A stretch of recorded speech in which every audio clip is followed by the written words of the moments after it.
What's going on, everyone? Welcome to another exciting episode of FORNEVERNEWS! Subscribe and hit that bell to get more. Yeah! First up, it was a very startling message that I was kind of a little bit like, the writings have been on the wall for a little bit. I've heard a couple of other major creatives and directors talk about this, but now it seems as though one of the biggest companies, one of the biggest animation studios out there right now, you may have heard of them a little bit, like, they've done, I don't know, Jujutsu Kaisen, Chainsaw Man, Attack on Titan's final season. They're doing Vinland Saga right now. Yeah, Studio Mappa. Well, the founder of Studio Mappa and formerly of Madhouse as well came out and warned China is on the verge of outshining Japan in terms of animation, and this could change everything. Madhouse / Mappa founder Masao Maruyama warns Chinese animation could outshine Japanese anime soon. In a profile on anime producer Masao Maruyama, a co-founder of Madhouse, Mappa, and Studio M2 in the Japan Times,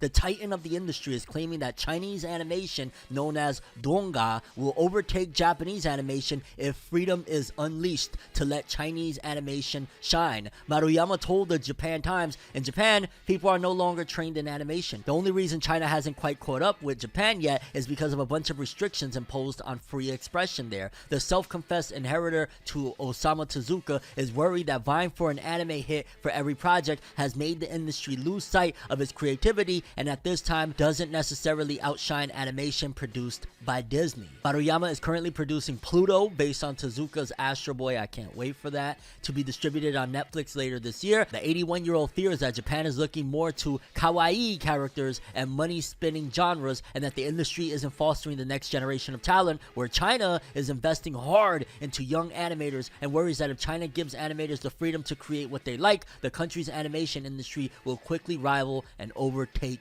Japan. And it's been no secret that anime has been on the rise for quite some time. In the West especially, a lot of people are getting into it, and globally it's become a massive cash cow. But unfortunately, that has indeed hurt a lot of creativity. There's been a lot more restrictions put on what can and cannot be done in anime, and a lot more studios such as, again, Netflix and the big giants are constantly demanding. They want more, they want it quicker, and they're expecting hits. A lot of these investors are wanting nothing but hits, and that's not allowing for them to experiment, because sometimes an experiment can also lead to a hit, but it can lead to a dud, and they want guaranteed hits. So it's kind of stifling the creativity of animators over there in Japan, on top of the fact that because they want straight up, you complain about it, I complain about it, when animation isn't up to snuff, now it's making it that, no, we just want the pros, we don't want any amateurs, we don't want to train anybody. That's why they're even contracting a lot of people internationally. Like, there's people in the States that are working on One Piece right now because they're not taking the time to train Japanese animators. And again,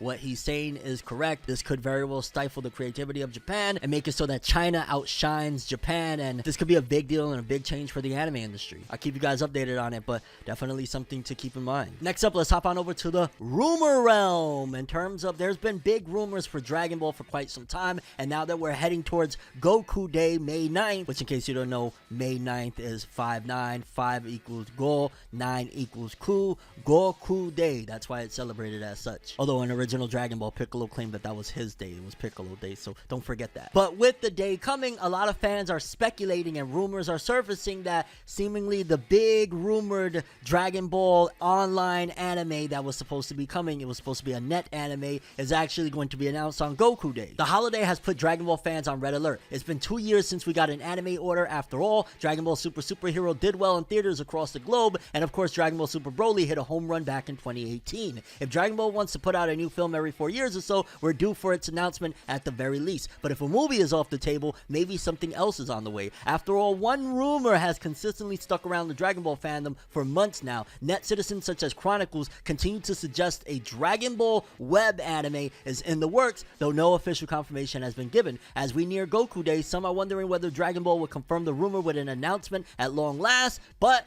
for now, it seems Dragon Ball fans have to wait until May 9th to see what's in store for the IP. And initially, I thought those plans for a net anime was foiled because of the announcement that they were doing the Sandland movie, but I think the Sandland movie is separate, and again, it's just Toriyama's name is printing money with all of his creations over the years, so I'm imagining that there's still a possibility that that Dragon Ball net anime that's been rumored for quite some time might actually still come to fruition. And what better a day than Goku Day to announce, hey, new Dragon Ball incoming. And it's been a little bit, like I said, since Dragon Dragon Ball superheroes has actually been a thing, although they're still milking it with the manga readapting, and I'm like, why? I'm missing Dragon Ball right now, I'm just saying. But yeah, the rumor realm is going wild that they're believing May 9th, Goku Day, we will get an announcement of some sort regarding Dragon Ball animation. I'll keep you guys in the loop, whatever comes from it. Then Mario fans, I'm sure a lot of you guys have already went to the theaters to check out the Super Mario movie. If you haven't, I've heard it's pretty good. But according to this, it says the Super Mario Brothers movie to pass $1 billion at the global box office this weekend, and that was a few days ago now. Since debuting under a month ago in most major markets, the Super Mario Brothers movie has been a giant mushroom-sized hit with audiences. So much so that Variety is reporting that Universal, the film's distributor, is certain in its projection that the film will pass $1 billion worldwide by the end of the weekend. And again, I think it actually already did that. Variety outlined that the domestic international split for the Nintendo-produced flick will be $487.5 million in North America and $533 million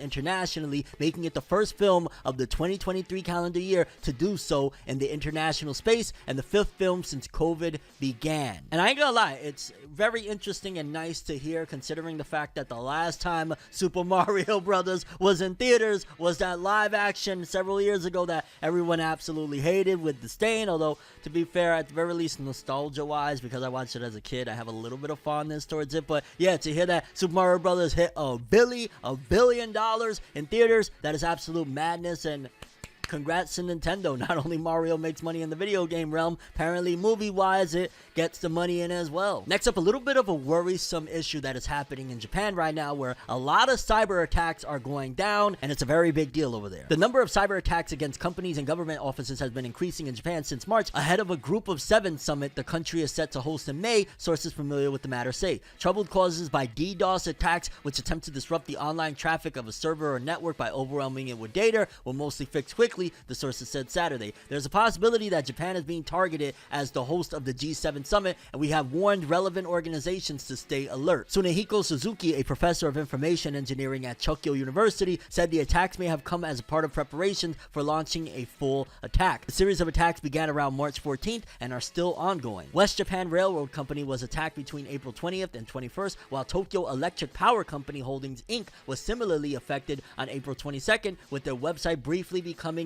inaccessible. It is believed that the same hacker group carried out the attacks due to the similarity of methods employed in the incidents, the sources said. And it's definitely interesting to see that, yeah, hackers are still on the move, despite the fact that I believe online security has definitely become a lot more aggressive as of the last few years. But yeah, Japan, watch out. Bleach fans that are excited and highly anticipating the return of the 1,000-Year Blood War anime this summer. Yeah, it looks as though one of the composers in particular decided to tease a little bit in general the anime's return. Bleach executive teases the return of the 1,000-Year Blood War. The update comes from Shiro Sagisu, a music producer and composer who is working on the Bleach 1,000-Year Blood War anime. The creator, who brought some of Core 1's best music to life, has been hard at work on the anime's comeback. Now the musician posted a clip from behind the scenes, and it highlights some of the soundtracks coming to Bleach this year. Of course, there's no spoilers, but fans can definitely get a feel of what's to come, and I ain't gonna lie, the music sounds quite dramatic. And if you're a manga reader of Bleach and you remember what's to come following the latest events of the anime, then you know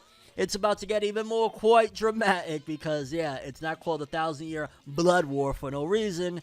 It's pretty graphic. And of course, Studio Pierrot confirmed that the anime will be returning July 2023, so we're not that far off. We're in May right now, 2 months away from Bleach coming back, and this composer was like, yeah, I can't wait, so let me just start teasing stuff for no reason. I ain't mad at it though. Bleach coming back, baby. Let's go! Next up, a story that I was very much so concerned about in general for the well-being of you watching right now, if you have any issues in this realm, because it seems as though the IRS is getting very aggressive with their tactics in terms of going after people that may owe money. Thankfully, I don't owe them anything. I am up to date on my taxes, but for you watching out there, be aware, because apparently the IRS is hiring armed special agents prepared to use quote-unquote deadly force if needed, and is paying up to $95,000. These agents must work at least 50 hours weekly and be on call 24/7 even during vacations. They are going absolutely bonkers. And I remember, I want to say it was earlier this year, or it might have been end of last year sometime, that it was announced that the IRS was hiring like 85,000 new agents and stuff like that. This is becoming a massive issue, and I think a lot of this stems from, of course, the pandemic, where a lot of things was going on and a lot of people, scammers was scamming, so to speak. But the IRS is, I ain't gonna lie, just a little bit too much for my taste. But again, I don't want no problems, I don't want no beef, I don't want no drama. I just wanted to report it to you guys that, yeah, if you got any tax issues going on, you might want to get it sorted, or you're gonna have Big Bubba kicking in your door and dragging you out your crib, you dig? I'm sorry, this shit is just wild. Yo, Spider-Man fans, I got some very interesting news for you guys regarding Across the Spider-Verse. As y'all know, I'm massively excited for this film. I'm a huge fan of Into the Spider-Verse, and yeah, it says here, Across the Spider-Verse has reportedly a runtime of 2 hours and 20 minutes, which would make it the longest ever animated movie made at a Hollywood studio. Which, I'm not even gonna lie, for somebody that is already really excited for this film, such as myself, this is one of the most awesome pieces of news to hear, that this Spider-Man movie is not only going to be an epic movie based on the trailers and what we know about it thus far, and of course because it's a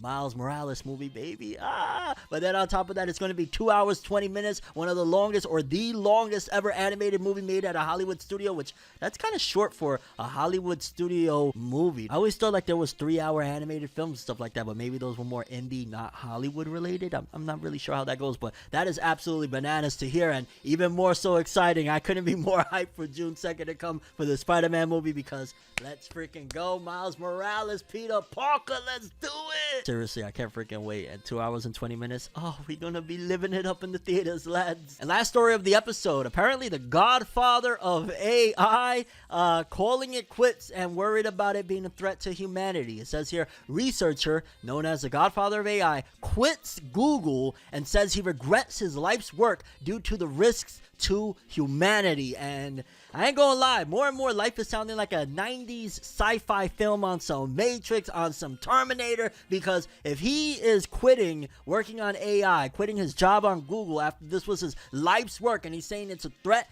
to humanity, I wish a lot of these corporations would put capitalism aside for just a smidge of a second and think about, does it all matter? Does any of it matter regarding getting more bucks if it's at the cost of everybody freaking dying? You know what I'm saying? Like, if we really live in Skynet having, control and nuking us or something like that, that is a very big possibility. There's a reason why these films exist, because of people's imagination of the what ifs and the possibilities. And if this was actually to come to fruition, we would all be in grave danger. And the fact that the dude that this was his life's work of working on AI, the man himself, the godfather of AI, quote unquote, and he's saying it's a threat to humanity. Government officials, people at the top, United Nations, all of you guys, please take heed and listen. I understand that right now Biden is worrying about sending $500,000 to go get transgender education in Pakistan. That's not what we need to worry about right now. This is what we need to worry about. The fact that AI is becoming a serious problem. We're worried about AI Drake and stuff like that. That ain't a problem right now. I'm worried about somebody being able to call my daughter and have my voice using a disguise and say, hey, come open the door. Stuff like that. Yes, those are the concerns that we have for AI and things that we should be worried about, not about Drake and in general whatever Biden is doing right now, sending $1 trillion to the Ukraine every time his butt itches. Like, come on. And I think we'll end the episode there with Biden's butt itching with the Ukraine money. Have an awesome day, people. Subscribe and hit that bell to get more. Yeah.